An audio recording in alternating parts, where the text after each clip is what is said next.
Welcome to my channel, and if you enjoy my content, please do the usual stuff like share, subscribe, comment, but most importantly subscribe. Hit the little notification bell so you can see when new videos come out. And if you'd like to support the channel with a small fee each month, then please click the join button. And today we are talking about communicating with demons, or how to communicate with demons, because this question comes up a lot, and for obvious and good reason. We when we're working with spirits, we kind of need some kind of interaction. So we're putting stuff in, we want to get stuff back. So communicating with demons is quite important to hear them, listen to them, and that's probably the most difficult part, is actually listening. And I think the question isn't really how do we communicate with demons, it's more how do we listen to demons, or how do we hear demons. So when you are busy trying to talk to a demon, you're talking, and then there's a period where you need to actually stop talking and just open up and listen. And that can be quite difficult, especially for somebody who is just starting out. It's a lot of the skills that you need in order to work with or communicate with or hear the demons is something that you would need to sort of develop over time. So, and if you're in the beginning stages, don't get too frustrated. There are ways that they will talk to you, which you just need to open yourself up to. So some of the easiest or obvious methods are signs and dreams. So, you might have some dreams after talking to a demon, after being in a ritual where you are trying to communicate with this demon, trying to get some answers. Then you might find that you have dreams, and it might not happen that night. It might happen in a couple of weeks' time even. So the best thing is to keep a journal and to just note everything down. So note your dreams down, note everything that comes up, and signs and symbols are also one of the ways they communicate. So you may have just signs pop up during the day, and it gets to the point where it's not coincidental. If you are trying to get particular knowledge about something, there are a lot of demons that will actually teach you, will give you knowledge.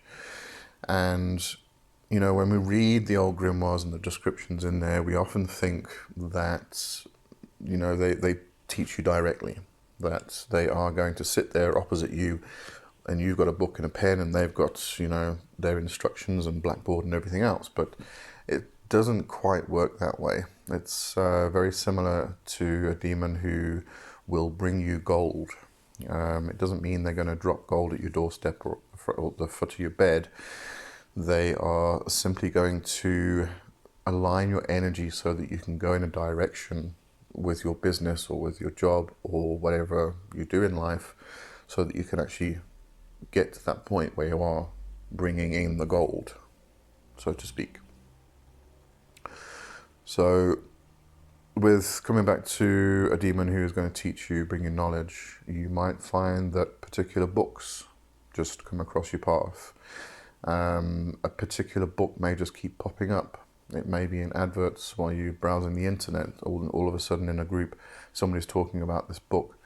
Those kind of things are signs that they are trying to push your way so that you can actually get that knowledge. So look out for all those signs and symbols and everything else. And again, journal. Keep a journal, because quite often we see things and we may note them down, and then we keep seeing the same things. And then if we go back in our journal, we notice the pattern that actually starts happening. If we're not journaling, then we completely miss the pattern. So those are the simplest ways for the demons to actually communicate with you, through dreams and through symbols and signs and patterns. Some other ways that you can listen to the demons and communicate with the demons, get the reply, is through divination. You might want to use tarot. You have to be quite skilled at tarot, though. Yeah, I'll say that, but it depends on how developed you have become with divination techniques. You might draw a spread of tarot, and all of a sudden the answer just shows itself, and it's very much about intuition.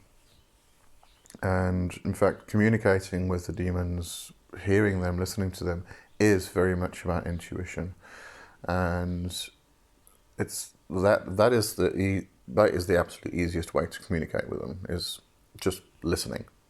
But as I say, it does need a period of time to actually develop. But I'll get into that just now. So you can use divination, you can use tarot. A nice one is pendulum. If you've been using a pendulum, you're quite skilled at it. If you haven't been, find a pendulum and start working with it. You can actually use a board which has letters and numbers on it, very much like a spirit board. And then the pendulum will swing to particular letters in order to spell out a sentence, or will show you a series of numbers or something like that. Scrying is a good method. In fact, scrying is the one that was used mostly in the old grimoires. You would have your sacred space, your protective space, your circle, and then outside that was the triangle of manifestation. Within the triangle was the scrying device, and through the scrying device the spirit would actually communicate with the magician. So scrying is a good method, and you can use a black mirror. There's plenty of instructions on how to make a black mirror. It's quite easy. Just instructions on the internet everywhere. You can use a bowl of water or ink. Water's less expensive if you're going to do this often. But with water, what you can do is take a black ceramic bowl and just fill that with water. And you can experiment with different types of water. You can experiment with tap water, you can experiment with river water, rainwater, sea water. You might get different results with all different waters because they hold different energies. And with the scrying with a bowl and water, what you can also do, if you're specifically working with demons and demonolatry, and because it's a bloodletting tradition, you can just put a drop or two of blood into the water. You can also add delavatore oil to it. So you've got all these things that you can add to the water in order to do the scrying. You can also use a normal mirror, but that's more for personal work, for shadow work type stuff. So I'd stick to a black mirror or a bowl of water. You can also scry with fire. You can use a candle flame. You can use a bonfire. There are many, many, many different techniques you can use from divination, and it might be worthy exploring a lot of the other techniques. There's a lot that, we hear about tarot, rune, pendulum, scrying quite often because those are the most popular methods, but there are a load of ways you can actually scry or divine an answer from the demons. You can even just watch the sky, just watch the clouds forming in the sky. They might form into particular patterns and particular shapes and symbols and things like that. That is a communication from the demon. So there's a lot of ways you can actually use divination to get the reply. Hear, listen to the demons. And also the spirit board. Now, the spirit board, more commonly known as the Ouija board, I think there's a lot of hype around the spirit board. You can, if you're using the spirit board to communicate with the dead, you can open a portal, which then brings a lot of astral parasites through, and it's less easy to work with that type of divination, working with the actual dead. But in this case, we're talking about demons working or communicating with the demons. And when I say demons, I mean divine intelligences. So we're not just talking about the demons like Lucifer, Azazel, Belial, Leviathan, etc., etc., etc. We are also talking about angels, gods and goddesses, all of those divine intelligences that we can communicate with. So it's all of the spirits. But if you're using a spirit board, what you can do is dedicate the spirit board itself to the spirit that you want to communicate with. There are instructions in S. Connolly's book for doing this. I might go through that another time. But you actually dedicate the board to the spirit, and then you communicate with that particular spirit using that particular board. And what this does is, it does open a portal for the communication, but it's less likely that you're going to get astral parasites unless you don't close it properly.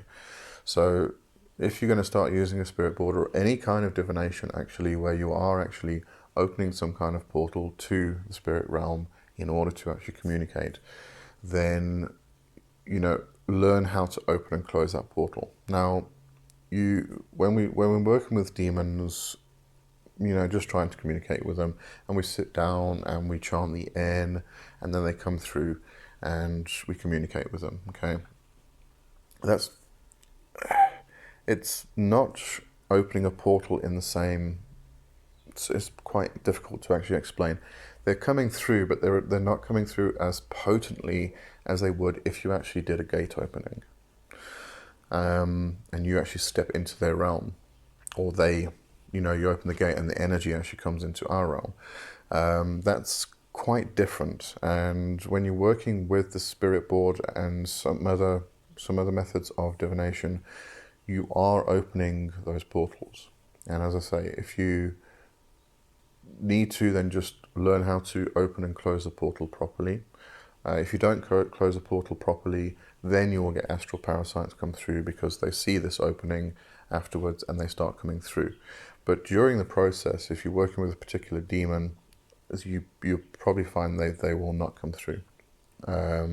If you are actually working with that demon at that time and not an astral parasite which is posing as that demon. Bear that in mind. I did do a video on discernment, on how to actually distinguish between the actual demon and an astral parasite. So I'll just link to that in the top there. Then there are other ways to communicate, because as I said, you can use the spirit board, which has letters and numbers. You can use a pendulum, which has letters and numbers. So you can actually spell out words. You can spell out a name and things like that. Automatic drawing is a very good method.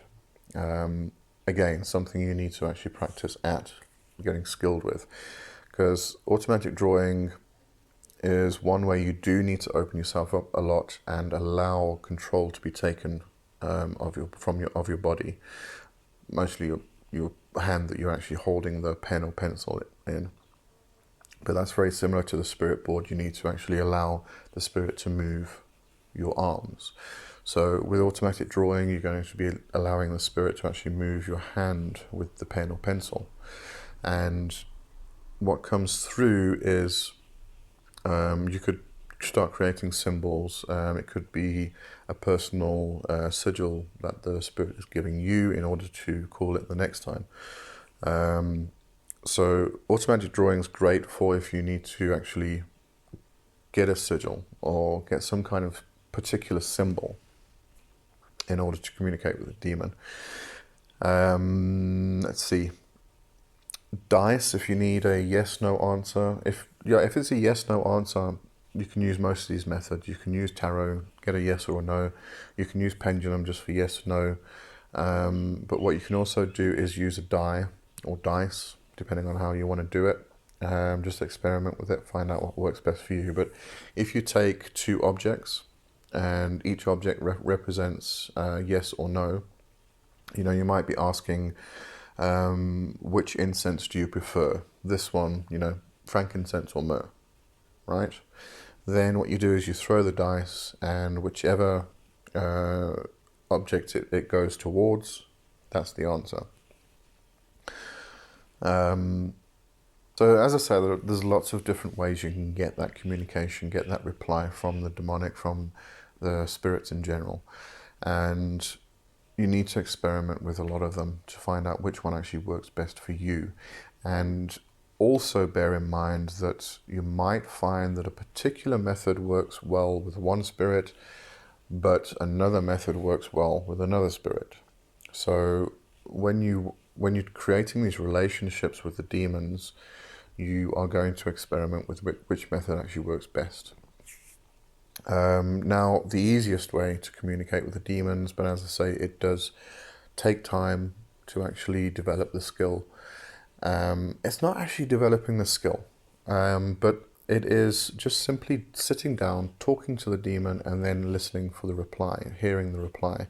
Now, that reply can come through as intuition. It can come through as just images that come up. It could be a smell. It could be a sound you hear that represents something. Or you could even hear a voice. And this all depends on depends a lot on your natural abilities. You may be clairaudient, you may be clairvoyant, you may be clairsentient, you may be clair, etc., etc., etc. So that's why it comes through in different ways. Myself, for instance, I'm clairsentient, so I get impressions. I just, you kind of know. And you may be clairaudient, so you'll hear things. You may be clairvoyant, so you'll see things. You'll see images. You'll see scenes play out in your head and things like that. And those are all ways. Now, when we talk about the sight and seeing, because we're using the words sight and seeing, we often think that it's done with our eyes or our third eye, this eye that opens up in your forehead, and that's how you see things. Seeing is done with your entire being. So when you are seeing with a capital S, you are seeing with your entire being. So you're actually experiencing the unknown, experiencing the unseen with your entire being. It's not just sight. So you don't just see. You may feel things, you may hear things, and you may just know things. So don't forget, open yourself up to that whole experience. Don't just sit there and think, okay, I'm going to see it. Rather, just don't expect anything, and just open yourself up and let whatever comes through come through, and see where it takes you. See where your natural abilities are actually more developed. You can develop the other abilities over time, but find out what your natural abilities are to begin with. And this is why I say it's not always a skill which we need to develop. What we need to actually do is trust ourselves. When you are talking to a spirit and then they give you a reply, quite often you'll probably hear it as your own voice in your head. And we do that the entire day, where we're talking to ourselves with our own voice. And we might play out scenarios, we might play out conversations before we have them and things like that. And we always hear that in our head. So when we're communicating with a spirit, we talk to them, and then we have this reply, and we hear it in our head the same way that we do quite often when we're just talking to ourselves. But what you'll find, and that's actually why we think that it's just ourselves talking to ourselves. And sometimes it is. Sometimes what we have to do is talk to ourselves, talk back to ourselves, talk back to ourselves. But eventually what happens is the spirit itself starts taking over. But it's very, very subtle most of the time. And in order to discern between whether it's you talking to yourself or whether it's the demon talking to yourself, that's something that you need to allow yourself to trust yourself with. But what you'll find is that every now and again, you'll get a reply which is something that is completely not what you would have ever thought of saying, completely out of character for you. It's just something that just comes from out of nowhere. And you may hear it in your own voice, as you do, that inner voice that talks to us in our heads. But it's something that is totally out of character for you, and something you would never have thought of saying. And then you realize that it's actually communication from the spirit. And that gives us a bit more confidence. but we really do need to learn how to trust ourselves. You know, if we are doing magic, don't sit there and go, okay, did it work? Nothing seemed to have happened. You know, it wasn't like, wow, it's not the movies. We need to trust ourselves a lot more, and that brings the results. So when you're communicating and you're talking, and then you take a period where you actually start listening, trust yourself. You know, if it's you just talking to yourself, it's fine, but just keep at it, keep doing it, and you'll find that the spirit then takes over, and you are then communicating with the spirit directly. And as I say, sometimes it comes through as impressions, sometimes it comes through as visualizations, as images, things in your head, in your imagination. You know, a particular picture could pop up. Maybe it's go back to knowledge. You're trying to get knowledge from a particular demon about a particular topic, and a book will suddenly just appear in your head. Then you can go look for that book on the internet or in the bookshop or wherever. I prefer the internet because the bookshop usually doesn't have the books I want. So you gotta just trust yourself, open yourself up, and allow the process to happen the way it needs to. And there's probably a lot more other methods we can talk about, but I think those are the main things to mention and to get you started. And we'll probably talk about other methods in the future.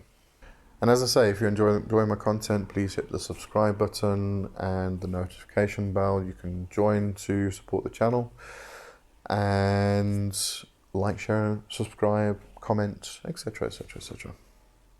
You know how it goes. All right, so I'll see you on Friday or next week Tuesday. Have a good one. Cheers.